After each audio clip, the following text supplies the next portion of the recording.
Good morning, my friends. How about that provocative title? I've got to keep it interesting, right? College is useless. So, let's talk about that. My dad had a great saying. I used to love, now you have to understand, my dad was a welder, very skilled welder, amazing guy. Love him. Passed away a few years ago. Hard-working man, hardest working man I've ever known, till maybe Wes. But, he used to always say, he got through, we like to say 6th grade, but I don't know that he really got a full 6th grade education either. No frappe or smoothie. Large Diet Coke, please. That'll do it. Good thing it doesn't say no Diet Cokes. And yes, I know, I'm going to try to break the habit. We'll get some accountability going soon. I'll try to limit my Diet Cokes per day, okay, I promise. Anyway, my dad had, if he's lucky, a 6th grade education. He could barely read and write. And one of my favorite memories of him, I love it. I used to hear him in his room when I was growing up. He'd be in there at night with his Bible out always. And my mom had bought him the Bible on tape. And you would hear him, he had his Bible out, and he had his Bible on tape, and he was listening. And I know it's because he couldn't read it that well, but if he had the tape, I know he was learning the Bible as well as kind of improving his ability to read, which is awesome. We didn't talk about that, but it was just kind of obvious. But one of his funny sayings, he didn't take himself too seriously about anything. He used to always say, he would show me something handy or clever or down-to-earth common sense, and he'd always say, let me show you what I learned in college. And it was just a funny expression because he didn't go to college, but it would always be something so useful and practical. One of my favorite, well, I got a lot of great dad stories. He was just everybody'd say he's an uneducated engineer. He just had the brain of an engineer. And, money out, y'all. I need some coins. Let's don't dig out coins. We give him 2 bills. Let's do the bills. So one of my dad's stories that I love is he was hired to put up a basketball goal for someone from church. It was a small job. He had just gone out on his own. He worked for a welding company, made a couple $100 a week, if that, for most of my childhood. Then he decided to go out on his own and have his own business. Scared my parents spitless. I mean, they were working class folks, but they were frugal. They didn't overspend. They didn't have nice things. We didn't take a lot of big trips. We didn't do much of anything. But they were very frugal and conscious with their money. And conscientious, rather. So that was a big deal. So one of his first jobs, I'll never forget, I don't know, for $100 or so, was to install a basketball goal at someone's house. He was a welder again. So he put the pipe up and everything, and then he got ready to put the, whatever you call it, the backboard. What do you call that? You hit it off the back thing. He was going to install that with the hoop. He got up there, and it was like half an inch off. He's like, oh, great. You know, what are you going to do? So, thank you. So, being my dad, I love this story. Instead of just going, oh, I got to rebuild this, I got to redo it, he went out and got a jack out and jacked his truck up an inch, which worked great. Then he was able to install it. So I was like, yeah, that's some good old redneck engineering. I love it. Another time, I had the privilege of going overseas to study one semester, and it was time for them to come pick me up from the airport. It was a big deal, and he'd gone to Shreveport, where I had gone to high school, about 38 miles away, to pick up some steel for a job he was going to be doing the next day. And he was running late, and he was trying to get home so they could turn around and go back to the Shreveport airport to pick me up. Again, another 38 miles back. And that steel, as you can imagine, even though he had jicky-rigged his truck and literally put rail car springs on his truck, so he could carry a lot of steel in his flat. But it was still, he looked back and saw smoke coming off the wheels in the back. And he's like, oh, man, I do not have time for this. I cannot tear up my tires. I got to get home, turn around, clean up, go back and get Tammy from being gone for 3 months with her mom. And so he pulls out his welding torch, and just cuts a hole in the wheel well. So his tire can actually stick up through that and not burn his tire up. Oh, that's pretty good. I like that story. So anyway, my dad's awesome, and that was his famous saying, let me show you what I learned in college. And do you find this? Sometimes people who have not had much education really, really value it because for them it's just that unattainable thing. And sometimes people who have it sometimes they really value it. Sometimes they're more practical about what it actually gave them. It's the same thing as being a lawyer. I tell people all the time, they're like, oh, aren't you worried? We're going to get sued, this. I was like, I was a lawyer. It's very hard. Winning a case is very hard. I'm far less worried about it than most people. So I'm probably far less impressed with education than most people because I'm very educated. I was blessed there. But So, why would I say college is useless? Obviously, there's a huge asterisk here. Asterisk number one is not for everybody.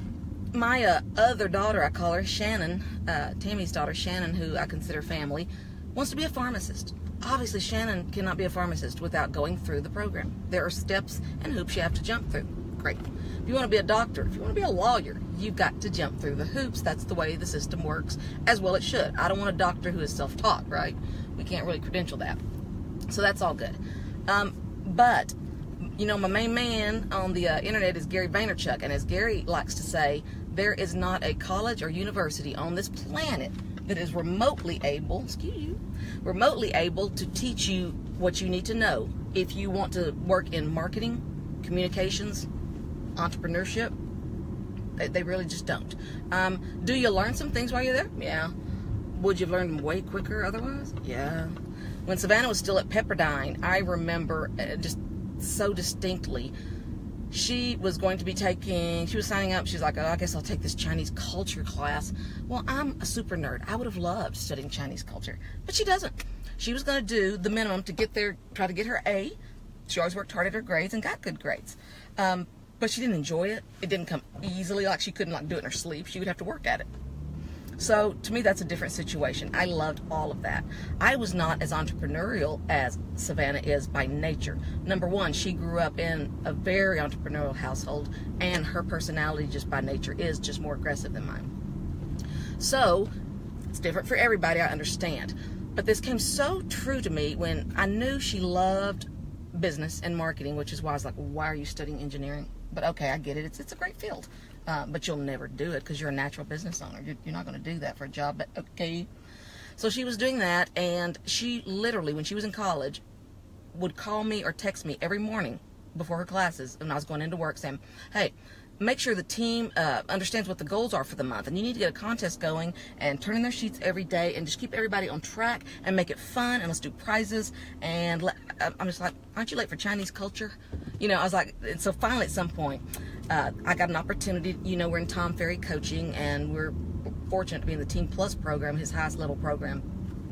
And they offered a half-day marketing session in his office with his top people. Half-day. This is out in Newport Beach. This is LA, folks. I literally know the value of what I'm going to get in 4 hours, enough for me to fly up and back in 1 day to California. That's a lot of value, right? And I knew that Savannah would get it as well. They said you could bring your marketing person and one Team Plus leader. So I said, we're in. So I bought her flight. She was at SMU at the moment.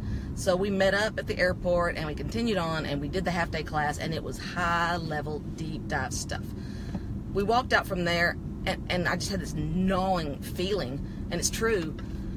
I said, okay, what you just learned, if you apply it, now you've got to be the kind of person that's going to apply it and go deeper, and you know, you can't sit there for 4 hours, got this, never practice it, and you're done. But if you learn all of this, you get the basics, and you start diving deep into this, I said that 4 hours was worth more than any semester of marketing you're taking, and I know it. This was the high-level stuff. Now you go back and you dig in. I've been amazed. How many of you guys listen to podcasts? Mine's going live soon. Podcasts, or have taken an online course. I would love to know if you've ever, either a free one or if you've ever paid for an online course. Well, this kind of thing has really been expanding and growing like wildfire. And my first thought was, man, what's going on with this? Do people really pay for these? And I start thinking, yeah, you dummy. Of course they do. Because this is the equivalent of that 4-hour course. Why pay for a 3-month-long marketing class at college where you get a thing or two, but if it's in a textbook, by the time they've printed it, it's done. It's over, okay? That has already changed, guarantee it.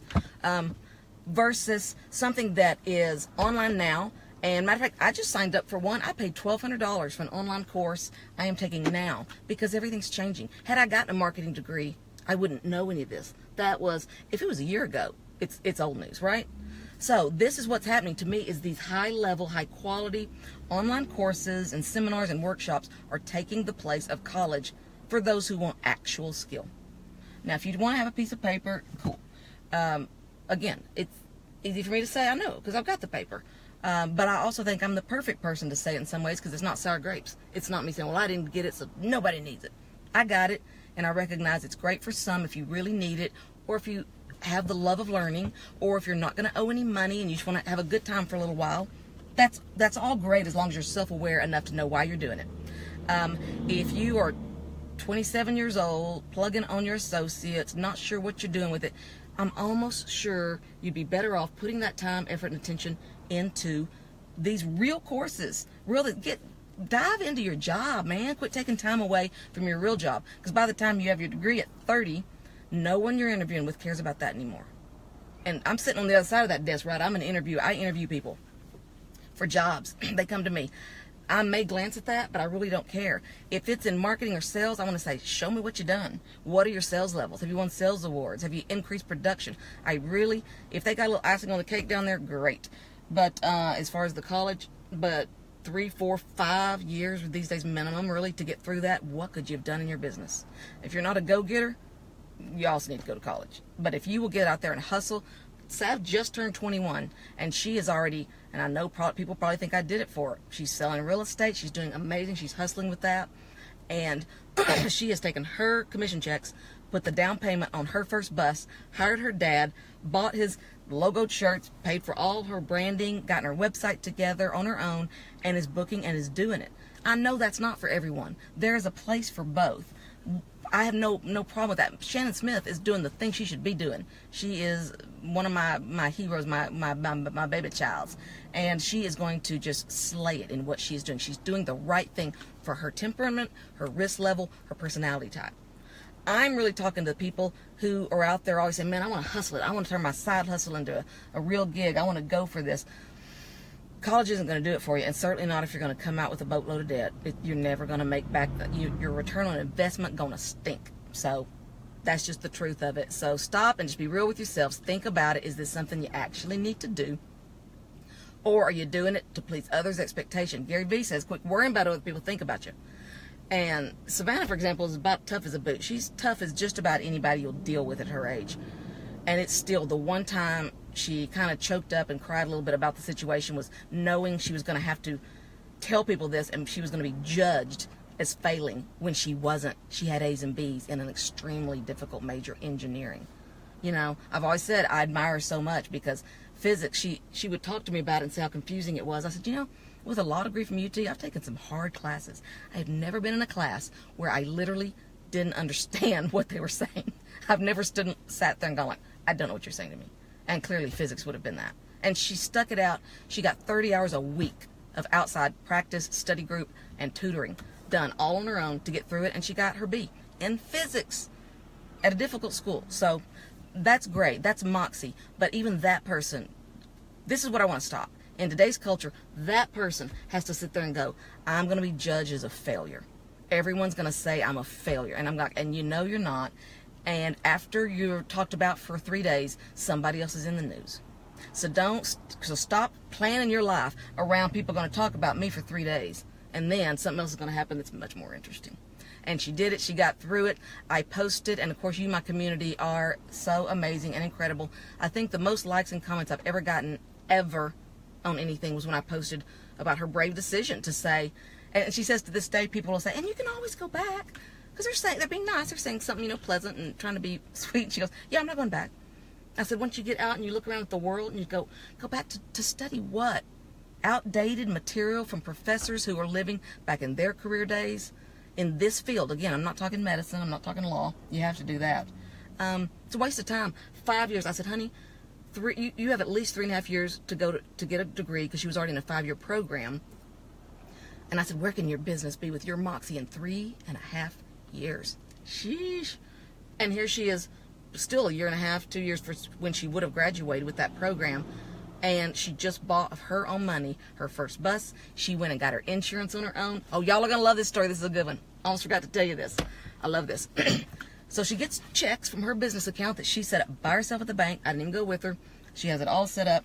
And she has her checks to go pay for her insurance, because they want a check for that first payment. So she goes over to the insurance to write out her check. And I'm riding with her that day because we're headed to San Antonio to pick up her bus. And she gets that book of checks. She goes, I got these in the mail already to pay for insurance. Are they ready to go, or do we need to activate them? And I was like, they're checks. And I was like, this is literally, isn't it hilarious? This is the This is the world we live in, where our young people have not written checks. They're used to credit cards or debit cards. And she goes, do I need to activate these checks? They're active. They are ready to rock. So let's go. And she's done it herself, you know. And is it scary? Does she realize that we had to talk about taxes? She is begging me to sit down with a financial planner. She's made a separate account to move her taxes into. This isn't for everybody. You've got to have heart, drive, and hustle. And it's a slim margin of people out there. But there are people out there listening that do have that ability, and they feel it, and they can do it. All I'm saying is let's quit telling them you all have to do the same thing. You know, you have to get that degree that you can't pay for. You have to get that degree where you didn't learn anything, where you had the moxie to be 5 years ahead of the competition. Why do you think Zuckerberg and Steve Jobs and all of them did what they did? They had the idea, and they knew it was real, they knew it was right, and they knew what they were learning wasn't going to get them further faster. So they made the brave decision and made a switch. And that's all I want, is to quit doing the cookie cutter. Everyone's the same. Everyone needs the same education. We don't. Some people need it badly. Another thing, okay, here's another argument, and we'll close out. Savannah's a horrible writer. She's wonderful at math, calculus, all that stuff that I could not dream of doing, but she can't write a decent sentence, which is what I'm good at. I don't like it, but I'm good at it. So people are like, yes, but you know, she would learn all that, because I used to think to myself, well, she's going to at least learn. And I was like, no, she's not. Her writing still stinks. She still sends me things back in college. She would send me things to look at. And I was like, you know what? This kid's going to get on Upwork, I promise you. Or she's going to get on Fiverr, and she's going to pay someone to write copy. Her writing is not improving.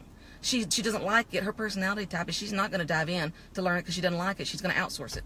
So if I could have even thought, well, she's learning to love the cultures, and she's learning to love to write and to read, hates to read. If it's more than 2 sentences, she'll say, I don't know what that is. Read that to me. I can't deal with that.